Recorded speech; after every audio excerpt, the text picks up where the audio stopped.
The room went still when the executors opened the sealed Windsor file, because this was not another routine royal document.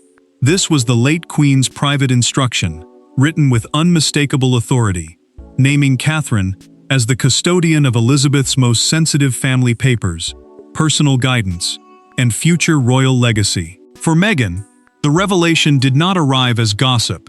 It arrived as a sentence. Before we go deeper into what this really means for the royal family, make sure to subscribe so you don't miss a single update. Meghan felt the air leave the room before anyone explained what the file contained. Charles sat rigidly at the head of the table, his hand resting near the polished edge but never touching the papers. William watched the executor with a guarded stillness, while Catherine kept her eyes lowered, as if she already understood that one name could turn a family meeting into a storm. The Windsor file, a sealed set of private royal instructions kept under official protection, carried more than memories. It carried the Queen's final judgment on trust, duty, and who would protect the most private corners of her reign. One executor placed a cream folder in the center of the table and opened it with a care that made every person listen harder. The other executor did not speak at first, but his silence gave the moment weight. Charles glanced toward William, then toward Catherine, and the king seemed caught between the wishes of his mother and the pain of those still living under her shadow.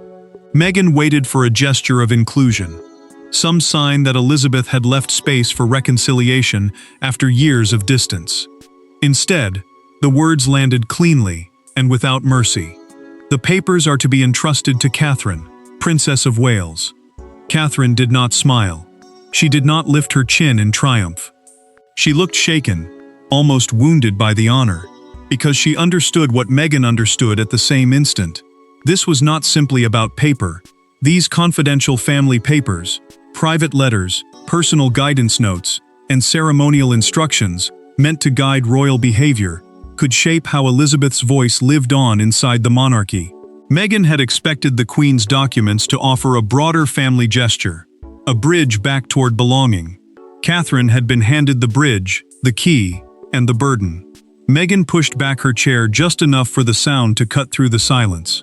William's eyes moved to her immediately, and Charles closed his fingers against the table, as if bracing for words he could not stop. Catherine finally looked up, not with victory, but with visible sorrow, because the choice had placed her at the center of a wound she had not opened. The executors waited, unmoved, bound to the document rather than the emotion in the room. And Meghan, blindsided by the Queen's final instruction, realized that Elizabeth had not merely chosen Catherine to preserve royal history. She had chosen her to guard what Meghan feared she had lost forever. But before anyone could understand why Elizabeth made that choice, the room had to confront what Catherine represented, and what Meghan feared she had lost. Catherine did not ask for the Queen's private legacy, and Meghan did not expect to be excluded from it. Yet in that Windsor room, the monarchy's deepest emotional divide suddenly had two faces. One woman was being handed the burden of continuity. The other was forced to watch from across the table, as a royal future she once imagined moved further away. Catherine felt the weight of the silence before anyone said another word. She had spent years learning the hard language of royal life, not through speeches or titles, but through restraint, patience, and the quiet discipline Elizabeth valued above applause. The Queen had taught by example: endure the pressure, protect the crown, and never turn private pain into public performance. That was why the documents mattered. They were not just old letters or family records. They were proof of trust, and in that room, trust had suddenly become the most dangerous word of all. Meghan saw the meaning almost instantly, and the hurt began to harden behind her eyes. She had entered the family believing her voice could change it, challenge it, and perhaps even soften it. After everything that had happened, she had still expected some recognition inside Elizabeth's private papers, some sign that the monarch had not closed the door completely. But no one looked shocked when Catherine's name was read. Charles did not challenge it. William did not question it. Even the executors seemed prepared for the emotional damage that would follow. Meghan was the only one left absorbing the blow, as if it had arrived without warning. Catherine glanced toward William. and the prince understood the question she did not speak. Would this deepen the wound? Would Meghan see duty as exclusion? Would Charles be forced to defend a decision he had not made? The princess did not appear triumphant. She looked almost sorrowful, because being chosen by Elizabeth meant carrying the Queen's confidence while standing directly in the path of another woman's pain. The papers had placed Catherine in a position of quiet success, but that success came wrapped in suffering. Charles remained motionless, reading the same line again, as if the words might soften on the second pass. They did not. Elizabeth's instruction left no space for family negotiation, no room for emotional appeal, no royal loophole that could turn the moment into something gentler. William understood what the king could not say aloud. These documents were a verdict on character, continuity, and future influence. They named the person Elizabeth trusted to preserve her private voice when the monarchy itself was under pressure. Meghan finally spoke, and her voice was low enough to make everyone lean into the pain behind it. She did not accuse Catherine. She did not challenge William. She looked toward Charles, then back to the closed folder, and asked the question that broke the silence more deeply than anger ever could. When was this decided? And that question pulled the family backward, toward the hidden moment that had quietly set Elizabeth's decision in motion. Long before the executors opened the sealed file, Elizabeth had already made her decision in a moment no one understood at the time. It was not made during a public scandal, a televised interview, or a palace announcement. It began during one private Windsor tea, when a single conversation convinced the Queen who could carry silence, and who could not. Meghan's question pulled the air backward, away from the present tension, and into the memory nobody in that room wanted to revisit. Elizabeth had watched the family fracture before, but one afternoon after a tense memorial changed how she measured loyalty. A memorial, in plain terms, was more than a ceremony of remembrance inside royal life. It was a test of unity, a moment when grief was supposed to silence rivalry. Yet that day, grief had not softened the family. It had sharpened them. Catherine remembered that afternoon, because William had nearly been pulled into a damaging argument behind closed doors. Words had been said that could have followed the family for years if they had escaped the palace walls. The prince had been angry, not reckless, but wounded enough to answer back. Catherine stepped in before pride could become damage. She did not raise her voice. She did not demand praise. She simply drew the line no one else had the courage to draw, telling him that some pain must be carried privately because the crown could not survive every wound becoming a weapon. Elizabeth heard enough to understand everything. The Queen had always believed silence was not weakness when it protected something larger than the self. Catherine's words did not sound rehearsed or strategic. They sounded costly. That mattered, because Elizabeth was not looking for the loudest defender of the monarchy. She was looking for the person who could guard its most fragile truths without turning them into personal victory. And in that quiet exchange over tea, the monarch saw a kind of strength that did not need applause to be real. Meghan's shadow still hung over that memory, even though she was not the center of the tea. Elizabeth had once believed Meghan's confidence might bring fresh force into the royal family, a modern voice able to reach people the old palace language could not. But the Queen had grown afraid that private pain was becoming public currency, and once that fear took hold, trust began to move in another direction. Catherine had also been hurt by accusation, pressure, and comparison, yet she had chosen discipline before defense. Elizabeth wrote the note soon after. She placed it among her private Windsor papers and marked Catherine as someone who understood the cost of restraint. That dated reference now sat inside the executor's file, proving the decision had not been sudden, cold, or careless. It had been watched. It had been weighed. It had been sealed long before Meghan ever heard Catherine's name read aloud. By the time the family returned to the present, Meghan was no longer asking when the decision was made. She wanted to know who had kept it from her. The first confrontation did not happen in front of cameras. It happened behind a closed Windsor door, with no press, no palace statement, and no room for polished smiles. Meghan stood across from Catherine with the Queen's documents between them, and for the first time, the battle was not about headlines. It was about being chosen. Meghan held herself together for only as long as silence allowed. The moment the executors stepped back, and the weight of Elizabeth's instructions settled over the room, her hurt found a voice. She looked directly at Catherine and asked whether she had known. Not guessed, not sensed, known. The question struck with force because it carried years of distance, interviews, departures, and wounds that had never healed. To Meghan, the sealed file was no longer just a royal matter. It felt like proof that the family story had continued without her, and worse, that the Queen had written the ending in private. Catherine answered carefully, because one wrong word could turn pain into open war. She said she had known only that Elizabeth had left instructions, not that those instructions would name her so directly, or place her in a position so personal and dangerous. The Queen's documents, in simple terms, were private papers meant to preserve family guidance, sensitive letters, and instructions tied to royal duty. They mattered because they carried Elizabeth's judgment beyond her lifetime, giving her wishes a force no one in the room could easily challenge. Catherine understood that, and Meghan understood it too.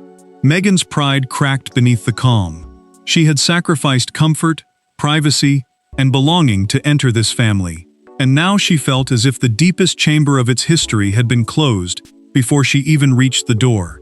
Catherine did not meet that pain with victory. She felt accused for receiving a burden she had never requested. Her loyalty had been rewarded, but the reward felt like a blade placed carefully in her hands, sharp enough to wound everyone near it.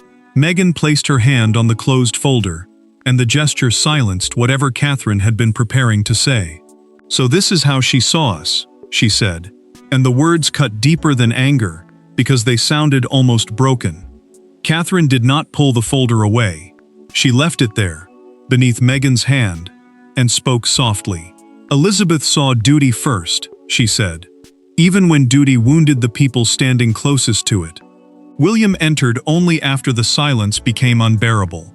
The prince looked first at Catherine, then at Meghan, and he understood that the argument had already moved beyond resentment. This was no longer only about two women facing each other across a table. It was about who would carry Elizabeth's voice into the future, who would guard the monarchy's private memory, and who would be kept outside the most protected part of the crown. But the argument between Meghan and Catherine was only the surface. The true power lay with those who could enforce Elizabeth's final instruction. No palace emotion could alter what Elizabeth had signed. Not Meghan's outrage, not Charles's discomfort, not even William's protective instinct could soften the legal force of the Queen's private order. The executors were not asking the family to agree. They were telling them that Elizabeth had already decided, and the monarchy now had to obey. Charles felt the pressure settle on him like a crown made heavier by grief. He was the king, yet in that moment, he was also a son, staring at the final command of his mother. He wanted peace. He wanted the room to breathe again. He wanted Catherine protected, Meghan calmed, and William spared another family fracture. But Elizabeth's signature had already done what royal conversation could not. It had made the decision final, and it had left Charles with no gentle way to undo it. William stood close enough to Catherine to understand the tremor beneath her composure. The prince wanted to defend her from the resentment gathering around the table, but he also knew defense could make the burden look like victory. Catherine was not being handed wealth, title, or public glory. She was being given custody, which meant legal responsibility for preserving, controlling, and protecting private papers according to Elizabeth's written wishes. Those papers mattered because they shaped how the Queen's voice would survive inside the family, long after the monarch herself could no longer explain what she meant. Meghan watched every movement with growing disbelief. The executor did not soften his tone. He did not turn toward her for approval. He explained that Elizabeth's appointed executors were bound by the sealed instruction, meaning the people chosen to carry out the Queen's final private wishes had no authority to rewrite them for comfort. That was the brutal power of the moment. Emotion filled the room, but procedure ruled it. Pain had a voice, yet the document had control. Catherine looked down when one executor removed a pen from his jacket and placed it beside her. The gesture was small, but it changed everything. A signature would turn shock into transfer. It would turn Elizabeth's private trust into Catherine's living responsibility. William's jaw tightened because he understood what that mark would cost her. Charles looked away for a second, as though seeing the consequence too clearly. Meghan saw something else entirely. She saw the pen touch the paper, and realized the decision was no longer a family wound waiting to be discussed. It was witnessed, it was recorded, it was done. Catherine signed with a quiet heaviness that no triumph could explain. The executor collected the acknowledgement, then paused when Charles finally asked the question everyone else feared. What specific papers were included? The answer came without drama, which made it even colder. Some concern future access. Meghan went still. William's eyes lifted. Catherine understood at once that Elizabeth's documents did not merely preserve the past. They controlled the gates to what came next. That single phrase changed the room again, because Elizabeth's documents were not only about memory, they were about who would be allowed near power. The first consequence arrived before anyone left the room. Meghan had expected disappointment, perhaps even insult, but not restriction. Then the executors explained that Catherine's custody role included reviewing access to selected private letters, family guidance notes, and ceremonial instructions. In that instant, Meghan understood the Queen had not only named Catherine, she had positioned her. Meghan felt the meaning strike harder than the first announcement. Being excluded from trust was painful enough, but being placed behind another person's judgment was something deeper. It meant access would no longer come through blood, marriage, memory, or old expectation. It would pass through Elizabeth's written boundaries, and Catherine now stood inside those boundaries with authority she had never asked to hold. The private letters mattered because they carried the late monarch's most guarded thoughts, the kind of words that could shape reputations, settle arguments, and define what the family was allowed to remember. Catherine heard the executor explain the custody role, and her face tightened with the weight of it. Custody, in this royal sense, meant more than keeping papers safe. It meant deciding, under Elizabeth's instruction, who could view certain letters, guidance notes, and ceremonial directions tied to family legacy. That power could protect the Queen's wishes, but it could also look like punishment to anyone standing outside it. Catherine leaned toward William and whispered that very fear, telling him this would be seen as revenge even if she treated it only as duty. William did not answer quickly. The prince knew every word spoken now would travel through the family like a crack in glass. He wanted Catherine shielded from blame, but he also knew the Queen's decision had already placed her where resentment would naturally gather. Charles asked for a pause, his voice controlled but strained, as if a few minutes of silence could soften what procedure had hardened. The senior executor refused gently. The custody transfer had to be completed before the file left the room. There could be no delay, no emotional recess, no royal escape. Meghan folded her hands tightly and looked away from Catherine for several seconds. The gesture was controlled, but the hurt behind it was unmistakable. She had entered the meeting expecting to hear what Elizabeth had left behind. She had not expected to learn that her own connection to those papers could now be filtered through the woman sitting across from her. Catherine signed the acknowledgement, then closed the folder almost immediately, as if even touching it had burned her. Success had never looked so lonely. Meghan rose before anyone else. Charles watched her, William stayed still, and Catherine did not speak, because there was no sentence gentle enough for what had just happened. The door closed behind Meghan, with a sound that felt less like an exit and more like a verdict. Yet outside that closed door, one private conversation still had the power to change the emotional meaning of everything Catherine had just accepted. When the room emptied, Catherine did not look powerful. She looked alone. The folder sat before her like a crown made of paper, carrying Elizabeth's trust and Meghan's resentment in the same breath. Then William stayed behind, closed the door himself, and for the first time that day, Catherine allowed the mask of royal composure to crack. Catherine kept her hand near the folder, but did not open it again. The silence around her felt heavier than the announcement itself, because now there were no executors to blame, no official language to hide behind, and no family audience to impress. William watched her carefully, understanding that the Queen's choice had not lifted Catherine above the conflict. It had placed her directly inside it.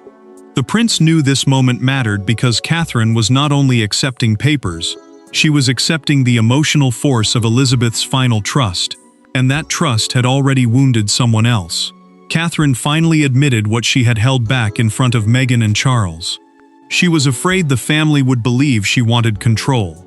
She feared every guarded decision would be read as judgment, every refusal as revenge, every careful act as proof that she had stepped willingly into power. William listened without interrupting. He knew Catherine had built her royal life on patience, not conquest. Yet the monarchy could be cruel in its misunderstandings. It could turn duty into suspicion, restraint into coldness, and loyalty into a weapon others could resent. William told her that Elizabeth had not chosen her because she was flawless. The Queen had chosen her because she knew how to carry pain without using it against the people who caused it. Those words settled between them with quiet force. Catherine had been hurt before, compared before, tested before, and still, she had chosen silence when silence protected the crown. That was why the documents mattered. They were not a prize. They were a boundary, one Elizabeth had drawn to protect the private heart of the family from being reshaped by anger, grief, or public pressure. Catherine's sadness did not disappear, but it changed shape. It became resolve. William placed his hand over the closed folder, not to claim it, not to guide her, but to steady the moment before the next wave arrived. Catherine understood then that she could not use Elizabeth's papers against Meghan, Charles, or anyone else. But she also could not soften the Queen's instructions simply because they were painful. Mercy could not become betrayal. Compassion could not erase duty. William stepped back, and Catherine drew a slow breath, knowing the family would not be the only judge of this decision for long. The folder had changed hands inside a private room, but its meaning was already moving beyond the walls. Meghan's exit, Charles's silence, and Catherine's new responsibility were becoming something larger than a family wound. They were becoming a royal story the world would soon try to interpret for itself. But once the palace doors opened and whispers escaped into the public square, Elizabeth's private choice became a national judgment. By morning, the private Windsor revelation had escaped into public imagination. The monarchy woke to a storm, not because people had seen the documents, but because they understood what the naming of Catherine symbolized. Elizabeth's final trust had become a public mirror, and in that mirror, Britain saw duty, exile, loyalty, and rejection colliding at once. Catherine had known the decision would wound the family, but she had not expected the country to turn it into a judgment before the ink of the custody transfer seemed dry. The first sign came with a London front page carrying the headline, "The Queen's Final Trust." Those 5 words struck like a bell across the royal world. They mattered because they reduced a private family instruction into a national verdict. And once the public believed Elizabeth had chosen Catherine for continuity, no palace silence could easily change that meaning. Meghan watched the coverage without speaking. The headlines did not show the ache behind the closed door, the question she had asked, or the shock that had settled into her chest when Catherine's name was read. They showed only the outcome. To the public, Catherine had been trusted. Meghan had been left outside. That contrast cut deeper than anger, because it turned years of distance, pain, and unfinished family grief into one harsh symbol. She did not need anyone to say she had been rejected. The country seemed to be saying it for her. Catherine saw the same front page at Kensington and set it down with a sadness that victory could never explain. Kensington, the family home and working base of the Prince and Princess of Wales, had always carried the pressure of future duty. Now that pressure had sharpened. Catherine understood why people were reacting, but she also knew they were reacting to a version of the story stripped of its human cost. Elizabeth's private instruction had become a contest in public feeling, and the princess had become the face of a decision that still hurt to hold. A broadcaster framed the moment with words that traveled faster than any official comment. Elizabeth's documents had drawn a line between royal memory and royal grievance. That phrase mattered because it gave the public a simple way to understand a complicated wound. Outside Windsor Castle, crowds gathered in stunned curiosity, reading updates near the gates and speaking in lowered voices, as if the Queen's final judgment had somehow returned to the place where her silence once carried power. The palace response stayed controlled. Officials released no details from the documents, but they confirmed that Elizabeth's written wishes were being followed. Charles accepted that restraint, William defended it without spectacle, and Catherine carried it without triumph. Meghan, meanwhile, faced the cruelest part of public interpretation. Once a private choice becomes a national symbol, the person hurt by it rarely gets to explain the wound. By evening, the public mood had settled into one clear reading. Catherine had been entrusted with continuity, while Meghan had been forced to confront distance. Yet beneath the headlines, the true meaning was quieter and far more devastating. And when the noise finally faded, what remained was not scandal, but the deeper meaning of Elizabeth's final act. In the end, Elizabeth's documents did not merely name Catherine, they revealed what the late Queen believed the monarchy needed to survive: restraint over reaction, duty over grievance, silence over spectacle, and continuity over personal vindication. Meghan was blindsided because the decision felt personal. Catherine was burdened because the trust was permanent, and the crown was changed because Elizabeth had spoken last. Meghan understood the verdict slowly, and that made it hurt more. The documents had not erased her story, but they had confirmed something she could no longer soften in her own mind. Elizabeth would not place the crown's private memory in her hands. The crown, in simple terms, meant more than a throne or a title. It meant the living institution of monarchy, the duty, history, and authority carried from one reign to the next. That was why the decision mattered. It was not about one folder. It was about who the Queen believed could protect the emotional inheritance of an entire royal age. Catherine accepted the truth with a solemn kind of courage. She did not treat the naming as victory, because victory would have made the burden smaller than it was. The Queen had given her boundaries to guard, not enemies to defeat. She had trusted her with silence, and that silence carried weight. Catherine knew Elizabeth's final choice would follow her for years, shaping every decision, every refusal, and every careful act of mercy. She had been chosen, yes, but being chosen meant living under the pressure of a trust that could never be handed back. Charles finally closed the file, and the sound carried more feeling than any speech he could have given. The king did not say what he understood, but William saw it. His mother had made the decision he could not make himself. Charles had wanted peace between old wounds and future duty, between Meghan's pain and Catherine's responsibility, between family emotion and royal survival. Elizabeth had chosen the harder path. She had drawn the line clearly because love alone could not protect the monarchy from confusion. William stood beside Catherine, not as a shield against Meghan, but as witness to the burden Elizabeth had placed on the future queen. The prince understood that this moment defined more than family tension. It revealed the difference between wanting a place in royal history and being trusted to carry its private heart. Meghan was left with pain, Catherine with duty, and Charles with the knowledge that his mother's final voice still carried more authority than anyone else in the room. Catherine returned the sealed folder to its protective case and pressed the lock shut.